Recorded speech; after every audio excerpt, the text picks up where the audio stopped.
Second event देखते हैं, fertilisation और सिंगेमी।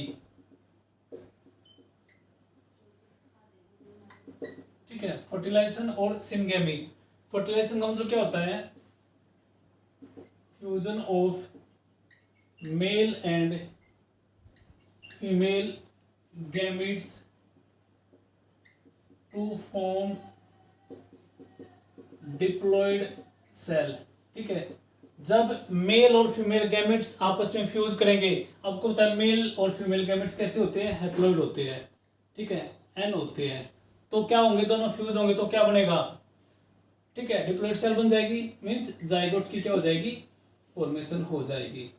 ठीक है, ऐसे ऑर्गेनिज्म होते हैं जैसे बर्ड्स, रोटिफर्स, हनीबी और लिजार्ड। ठीक है, उसके अंदर क्या होता है? जो फीमेल जो गैमेट्स होते हैं वो बिना किसी फर्टिलाइजेशन किए बिना डायरेक्ट डेवलप हो जाते हैं न्यू इंडिविजुअल के अंदर, उसको बोलते हैं पार्थिनोजेनेसिस। ठीक है, अब देख लेते हैं पार्थिनोजेनेसिस क्या होता है। पार्थिनोजेनेसिस, ठीक है, द फिनोमिना, ठीक है, वो phenomena in which female gametes directly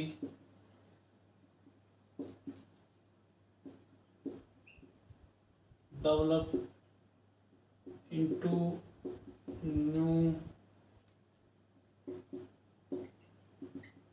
individual without fertilization, ठीक है, is called पार्थिनोजेनेसिस। ठीक है, एग्जाम्पल देख लेते हैं किसके अंदर होता है। बर्ड्स, लिजार्ड्स, हनीबी और रोटिफर्स, इसके अंदर होता है। ओके, ठीक है, कुछ ऐसे ऑर्गेनिज्म जिसके अंदर क्या होता है? फीमेल गैमेट्स डायरेक्टली डेवलप हो जाता है न्यू इंडिविजुअल के अंदर बिना फर्टिलाइजेशन किए, उसको बोलते हैं पार्थिनोजेनेसिस। बर्ड्स, लिजार्ड, हनीबी और रोटिफर्स के अंदर ये होता है। ओके, के टाइप देखते हैं भाई। फर्टिलाइजेशन टाइप्स दो तरह के होते हैं, एक होता है एक्सटर्नल फर्टिलाइजेशन, दूसरा होता है इंटरनल फर्टिलाइजेशन। ठीक है, एक्सटर्नल फर्टिलाइजेशन नाम से पता लगा बाहर। अगर फ्यूजन, अगर मेल और फीमेल गैमेट्स की फ्यूजन बाहर होती है बॉडी से, उसको बोलते हैं एक्सटर्नल फर्टिलाइजेशन। ठीक है, if fusion of male and female gametes occur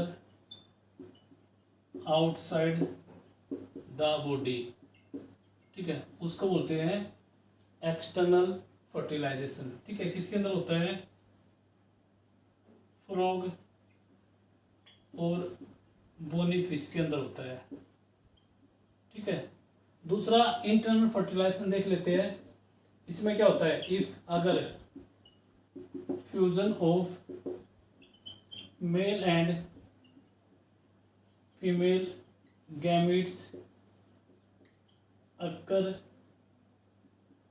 inside the body is called internal fertilization। ठीक है, अगर फर्टिलाइजेशन बॉडी के अंदर हो उसको बोलते हैं इंटरनल फर्टिलाइजेशन। बर्ड्स और मैमल्स के अंदर होता है। ठीक है, अगर कंपैरिजन किया जाए एक्सटर्नल और इंटरनल फर्टिलाइजेशन के बीच में, तो इंटरनल फर्टिलाइजेशन बेटर माना गया है as compare to external fertilisation. क्यों? क्योंकि एक्सटर्नल फर्टिलाइजेशन के अंदर क्या होता है? जो ऑफस्प्रिंग होंगे उनका सरवाइव करने का चांस बहुत कम होता है। ठीक है, तो लिख सकते हैं इसके अंदर offspring have low chance of survive. ठीक है, इसके अंदर क्या होगा, ऑफस्प्रिंग हैव हाई